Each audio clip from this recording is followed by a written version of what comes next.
There should be a science of discontent. People need hard times and oppression to develop psychic muscles. From collected sayings of Muad'Dib by the Princess Irulan. Jessica awoke in the dark, feeling premonition in the stillness around her. She could not understand why her mind and body felt so sluggish. Skin raspings of fear ran along her nerves. She thought of sitting up and turning on a light, but something stayed the decision. Her mouth felt strange. Lump, lump, lump, lump. It was a dull sound, directionless in the dark, somewhere. The waiting moment was packed with time, with rustling needle stick movements. She began to feel her body, grew aware of bindings on wrists and ankles, a gag in her mouth. She was on her side, hands tied behind her. She tested the bindings, realized they were scale fiber, would only claw tighter as she pulled. And now she remembered.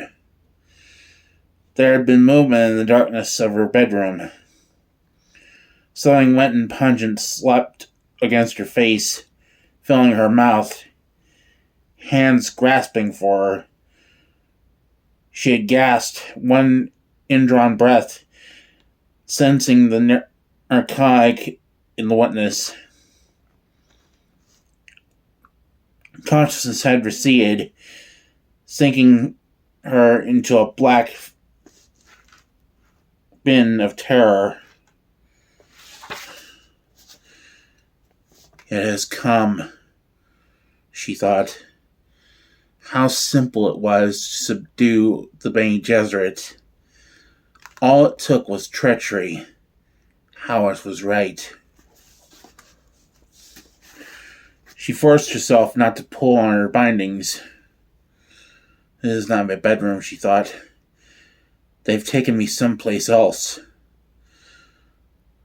Slowly, she marshaled the inner calmness. She grew aware of the smell of her own stale sweat, with its chemical infusion of fear. Where is Paul? She asked herself. My son. What have they done to him? Calmness. She forced herself to it, using the ancient routines. But terror remained so near. Leto. Where are you, Leto? She sensed a diminishing in the dark. It began with shadows. Dimensions separated. Became new thorns of awareness. White. A line under the door. I'm on the floor. People walking. She sensed it through the floor. Jessica squeezed back the memory of terror.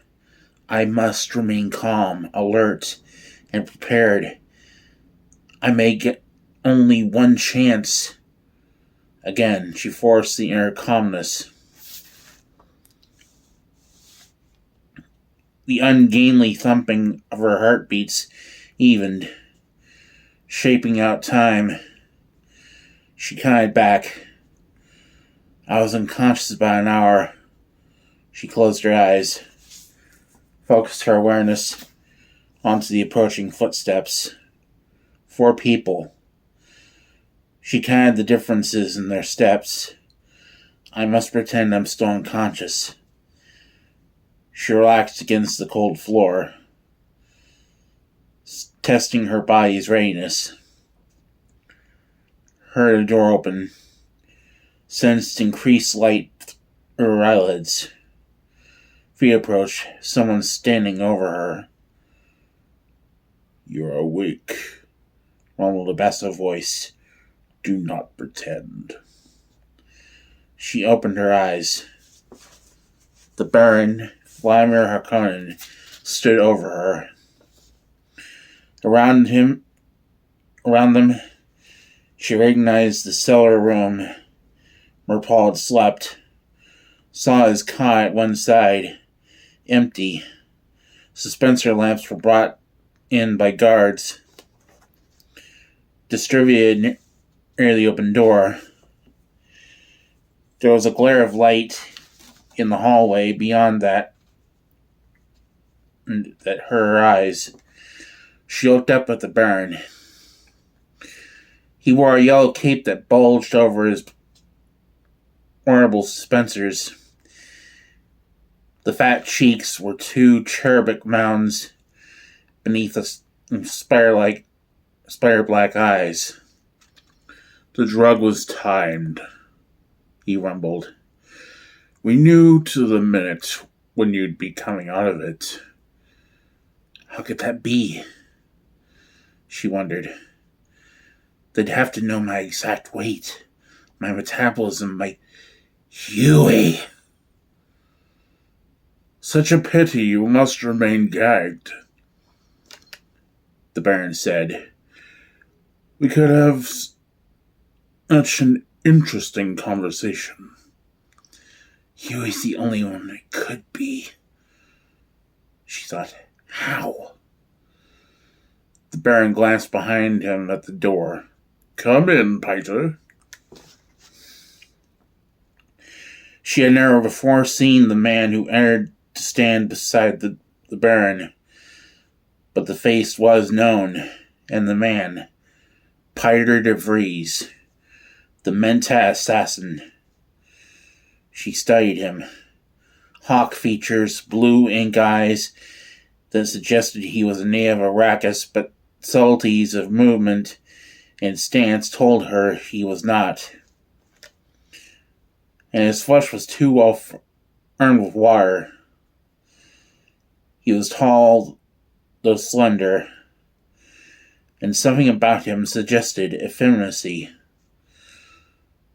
Such a pity we can't have our conversation, my dear Lady Jessica, the Baron said. However, I am aware of your abilities. He glanced at the Mentat. Isn't that true, Peter? As you say, Baron, the man said. The voice was tenor. It touched her spine with a wash of coldness. She had never heard such a chill voice. To one of the Bane Desert training, the voice screamed, Killer.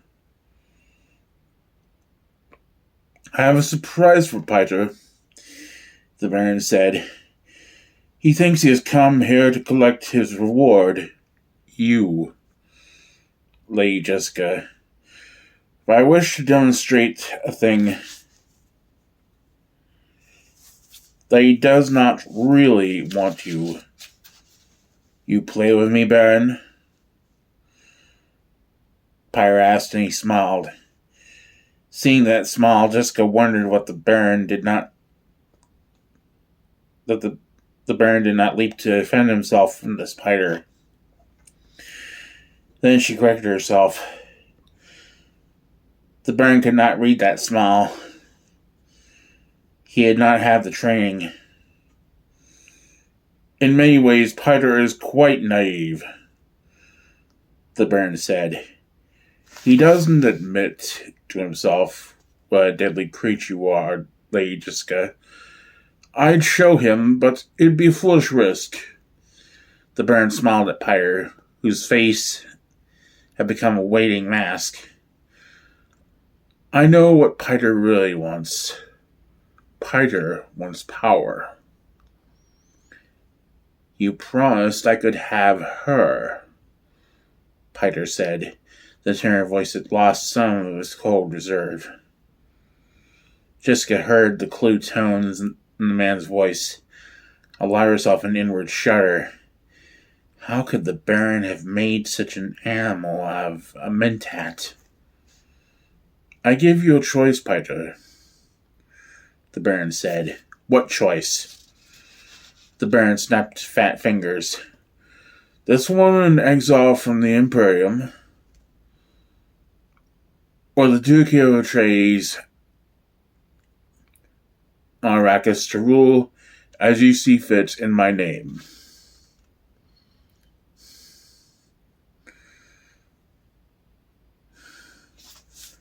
Jessica watched the Baron's spire eyes stay higher. You could be Duke here in all but name, the Baron said. Is my Leo dead then? Jessica asked herself. She felt a silent wall begin somewhere in her mind. A silent wail begin somewhere in her mind. The Baron kept his attention on the Mentat. Understand yourself, Piter. You want her because she was a duke's woman. A symbol of his power. Beautiful, useful, exquisitely trained for a role. But an entire ducky, Piter. That's more than a symbol. That's the reality. With it you could have many women, and more. You do not joke with Piter? The Baron turned with that dancing lightness the suspensors gave him. Joke? I? Remember, I am giving up the boy. You heard what the trader said about the lad's training. They are alike, this mother and son. Deadly. The Baron smiled. I must go now. I will send in the guard I've reserved for this moment. He's stone deaf. His orders will be to convey you on the first leg of your journey into exile. He will subdue this woman if he sees her gain control of you.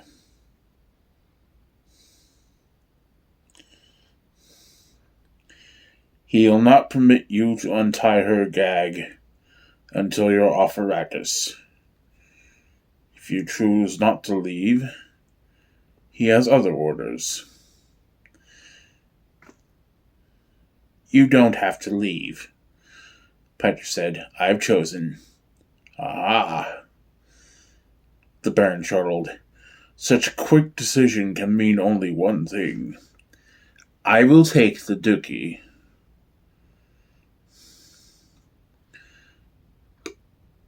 Piter said, and Jessica thought, doesn't Pyre know the Baron's lying to him? But how could he know?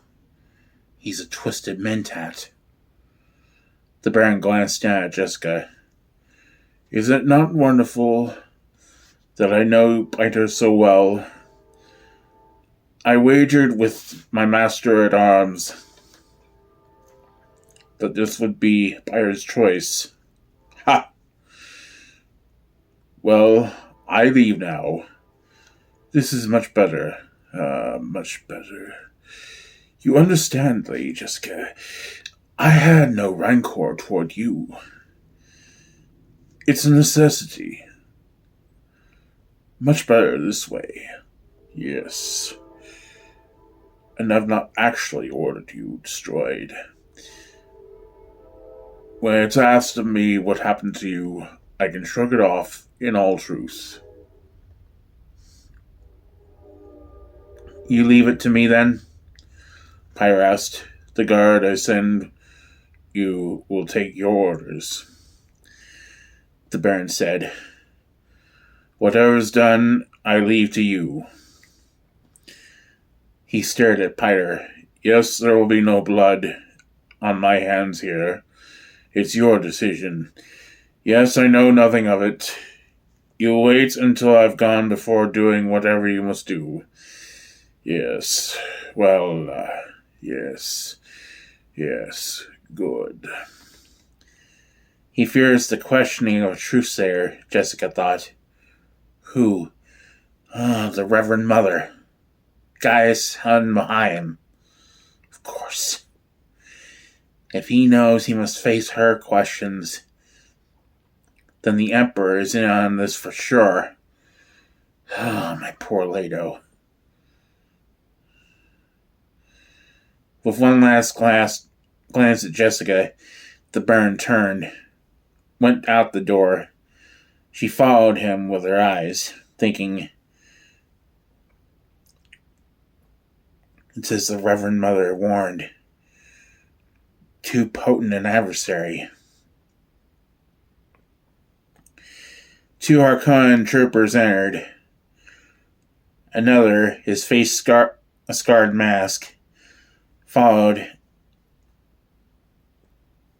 and stood in the doorway with drawn laser gun. The deaf one, Jessica thought, studying the scarred face. The Baron knows I could use the voice on any other man. Scarface looked at Piter. We've the boy and a leader outside. What are your orders? Piter spoke to Jessica. I thought of binding you by a thread held over your son. But I begin to see that would not have worked. I let emotion cloud reason. Bad policy for a Mentat. He looked at the first pair of troopers, turning so the deaf one could read his lips. Take them into the desert, as the trader suggested, for the boy. His plan is a good one. The worms will destroy the evidence. Their bodies must never be found. You don't wish to dispatch them yourself? Scarface asked. He reads lips, Jessica thought. I follow my Baron's example, Piter said. Take them where the trader said. Jessica heard the harsh Mentat control in Piter's voice, thought he too fears the truthsayer. Piter shrugged, turned and went through the doorway. He hesitated there, and Jessica thought he might turn back for a last look at her. But he went on turning. Me, I wouldn't like the thought of facing that truthsayer after this night's work, Scarface said. You ain't likely to run a thou witch, one of the other troopers said. He went round to Jessica's head, bent over. It ain't getting our work done and staying around here chattering. Take her for eating. Why would you kill here? Scarface asked. Too messy, the first one said. Unless you want to strangle him. Me? I likes a nice straightforward job. Drop him on the desert like the trader said. Come once or twice. Leave the evidence for the worms. None to clean up afterwards. Yeah. I guess you're right, Scarface said. Jessica listened to them, watching, registering, but the gag blocked her voice. And there was the deaf one to consider. Scarface holstered his laser gun, took her feet. They lifted her like a sack of grain, maneuvered her through the door, and dumped her onto a Spencer Boyd leader with another bound figure. As they turned her, fitting her to the leader, she saw her companion's face, Paul, He was bound, but not gagged. His face was no more than 10 centimeters from hers, eyes closed, his breathing even. Is he drugged? She wondered. The troopers lifted the leer, and Paul's eyes opened the smallest fraction, dark slits staring at her. He mustn't try the voice she prayed. The deaf guard. Paul's eyes closed. He had been practicing the awareness breathing, calming his mind, listening to their captors. The deaf one posed a problem, but Paul contained his despair. The mind-calming Bene Gesserit Rigaman, his mother time, kept him poised, ready to expand any opportunity. Paul allowed himself another slit-eyed inspection of his mother's face. She appeared unharmed, gagged though. He wondered who could have captured her. His own captivity was plain enough. To bed with a capsule prescribed by Yui, awakening to find himself bound to his leader. Perhaps a similar thing had befallen her. Logic said the traitor was Yui, but he held final decision in abeyance. There was no understanding it. A sick doctor, a traitor?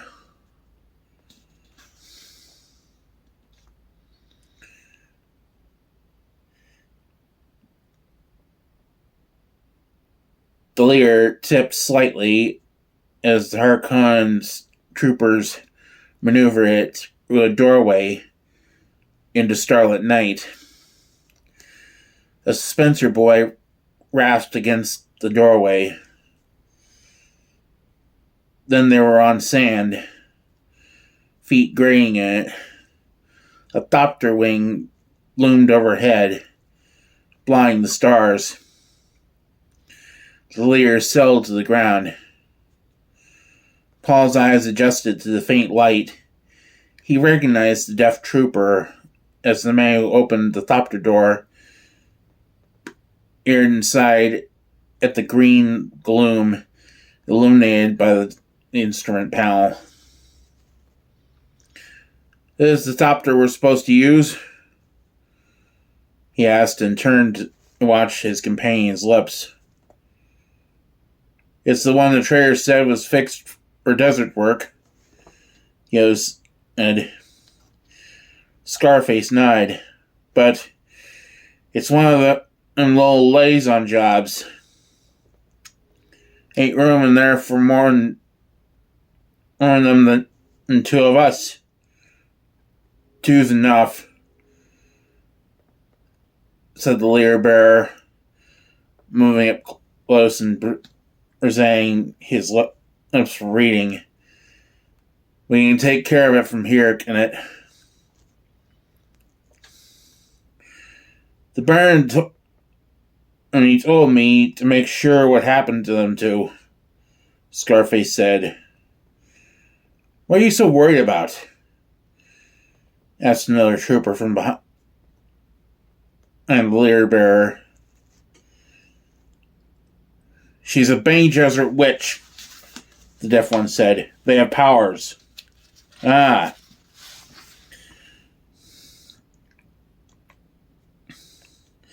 The leer bearer made the sign of the fist at his ear. "One of them, huh?" "Know what you mean." The trooper behind him grunted. "She'll be worm meat soon enough. Don't suppose even a Bene Gesserit witch has powers over one of them big worms, eh, Igo?" He nudged the leer bearer. "Yup," the leer bearer said. Return. He returned to the leer, took Jessica's shoulders. Come on, Kent. You can go along if you want to make sure what happens. It's nice of you to invite me, I go. Scarface said. Jessica felt herself being lifted, the wing shadow spinning. Stars. She was pushed into the rear of the thopter. Her crimskull fiber bindings examined, and she was strapped down. Paul jammed in beside her, strapped securely, and she knew his bonds were simple rope.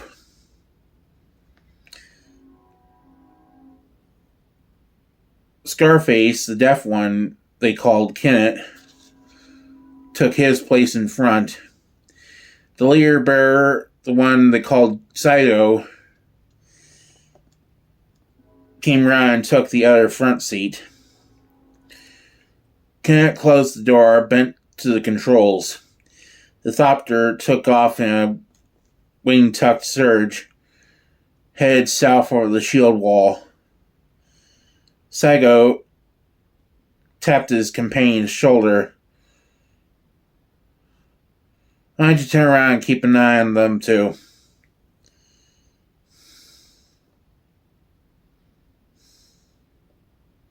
Sure.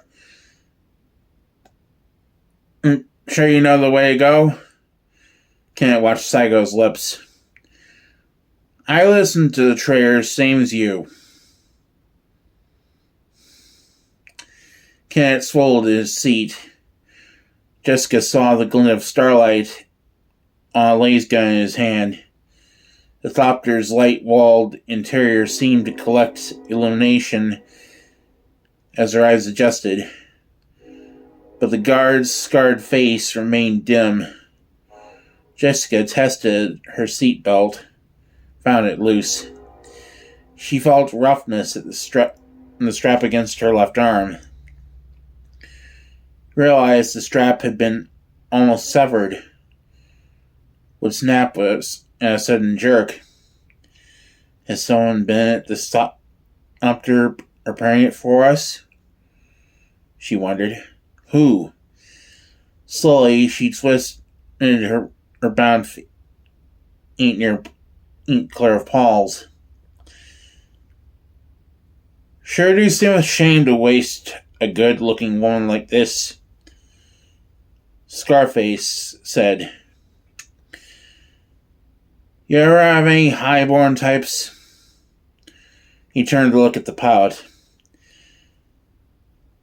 Benny Gesserit ain't all highborn, the pilot said. But they look all heighty. He all looks heighty. He had seen me play enough, Jessica thought. She brought her legs up onto the seat, curled into a sinuous ball, staring at Scarface. Real pretty she is, Kenneth said. He wet his lips with his tongue. Sure do seem a shame. He looked at Sago. You thinking what I think you're thinking? The pilot asked. Who'd be a no? The guard asked. Afterwards, he shrugged. I just never have any no highborns. Might never get a chance like this one again. You lay a hand on my mother, Paul grated. He glared at Scarface. Hey. The pilot laughed. Cub's got bark. Ain't got no bite, though. And Jessica's thought, Paul's pitching his voice too high. It may work, though.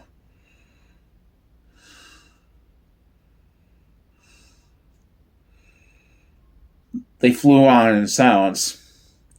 These poor fools, Jessica thought.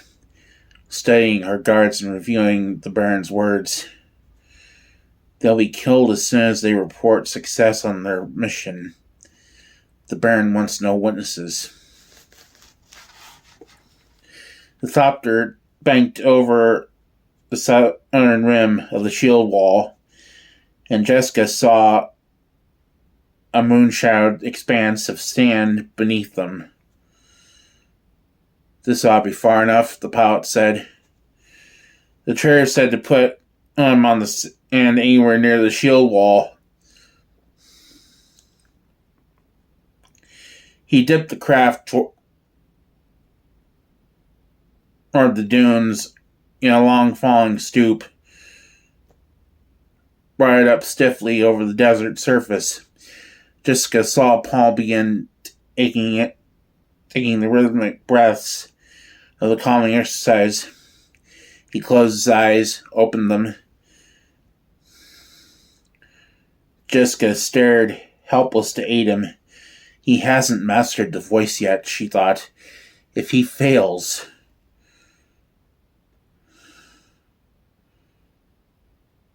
The thopter touched sand with a soft lurch, and Jessica, looking north back across the shield wall, saw a shadow of wings sail out of sight up there. Someone's following us, she thought. Who? Then, the ones the Baron set to watch this pair. And there will be watchers for the watchers, too. Saigo shut off his ring rotors. Sounds fled in upon them. Jessica turned her head. She could see out the window beyond Scarface a dim glow of light from a rising moon. A frosted rim of rock rising from the desert. Sandblast ridges streaked its sides. Paul cleared his throat.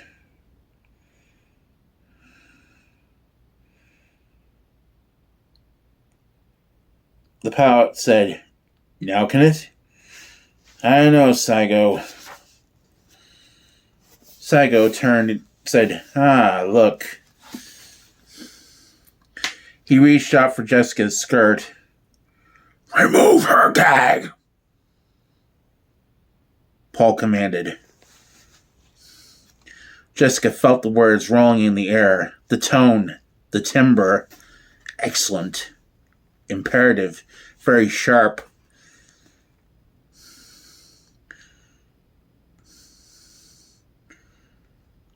A slightly lower pitch would have been better, but it could still fall within this man's spectrum.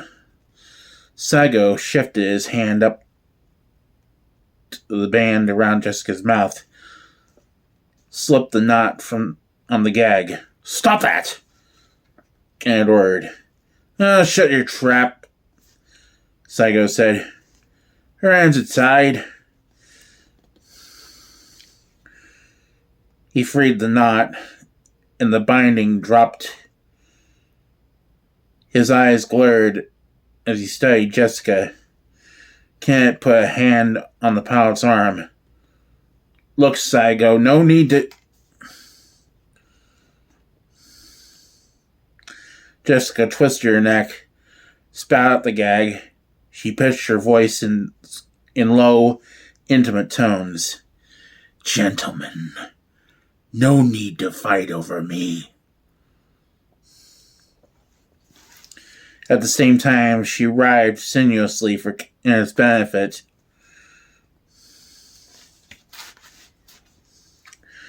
She saw them grow tense, knowing that in this instant they were convinced of the need to fight over her. Their disagreement required no other reason. In their minds, they were fighting over her. She held her face high in the instrument glow. To be sure Kenneth would read her lips, said, You mustn't disagree. They drew farther apart, glanced warily at each other. Is any woman worth fighting over? Is any woman worth fighting over? She asked.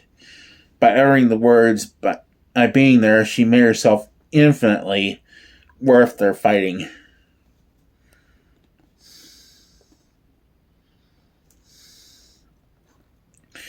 Paul clamped his lips tightly closed, forced himself to be silent. There had been the one chance for him to succeed with the voice. Now, everything depended on his mother, whose experience went so far beyond his own. Yeah, Scarface said. No need to fight over. His hand flashed toward the pilot's neck. The blow was met by a splash of metal that caught the arm, and the same motion slammed into Kenneth's chest. Scarface groaned, sagged backward against his door. Thought I was some dummy you didn't know that trick, Psycho said. He brought back his hand, revealing the knife. He glared and reflected in moonlight. Now for the cub.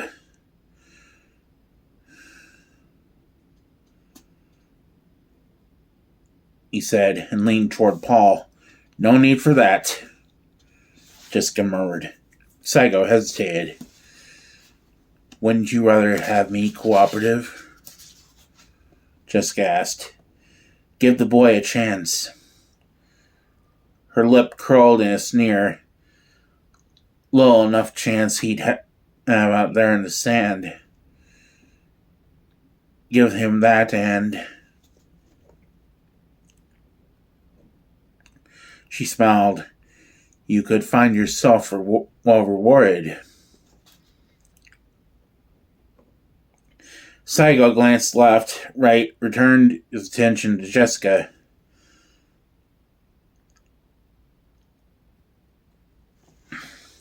I've heard what can happen to a man in this desert, he said. Boy might find the knife a kindness. Is it so much I ask? Jessica pleaded. You're trying to trick me, Psycho muttered. I don't want to see my son die, Jessica said. Is that a trick? Psycho moved back, elbowed the door latch. He grabbed Paul, dragged him across the seat, pushed him half out the door, and held the knife posed.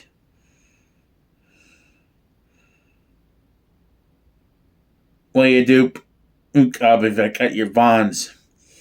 He'll leave here immediately and head for those rocks, Jessica said. Is that what you'll do, Cub? I asked. Paul's voice was properly surly. Yes. The knife moved down, slashed the bindings of his legs. Paul felt the hand on his back to hurl him down onto the sand, feigned a lurch against the doorframe for purchase, turned as though to catch himself, lashed out with his right foot. The toe was aimed with a precision that did credit to his long years of training, as though all that training focused on this instant. Almost every muscle of his body cooperated in the placement of it. The tip struck the soft part of Psycho's abdomen, just below the sternum, slammed upward with terrible force over the liver and through the diaphragm to crush the right ventricle of the man's heart. With one gurgling scream, the guard jerked backward across the seats. Paul, unable to use his hands, continued his tumble onto the sand, landing with a roll that took up the force and brought him back to his feet in one motion. He dove back into the cabin, found the knife, and held it in his teeth while his mother saw on her bonds. She took the blade and freed his hands. "I could have handled him," she said. "He have had to cut my bindings. That was a foolish risk. I saw the opening and used it," he said. She heard the harsh control in his voice. Said, "Yui's house-sized scroll on the ceiling in this cabin." He looked up, saw the curling symbol. "Get out and let us study this craft," she said. "There's a bundle under the pilot's seat. I felt it when we got in." "Bomb?" "Got it. There's something peculiar here." Paul leaped out onto the sand, and Jessica followed. She turned, reached under the seat for the strange bundle, seeing Saigo's feet close to her face. Feeling dampness on the bundle as she removed it, realizing the dampness was the pilot's blood. Waste of moisture, she thought, knowing that this was Arrakeen thinking. Paul stared around them, saw the rock scrape and scarp lifted out of the desert like a beach rising from the sea. Wind-carved palisades beyond. He turned back as his mother lifted the bundle from the thopter, saw her stare across the dunes toward the shield wall. He looked to see what drew her attention, saw another thopter swooping toward them, realized as they have not have time to clear the bodies out of this thopter and escape. "Run, Paul!" Jessica shied.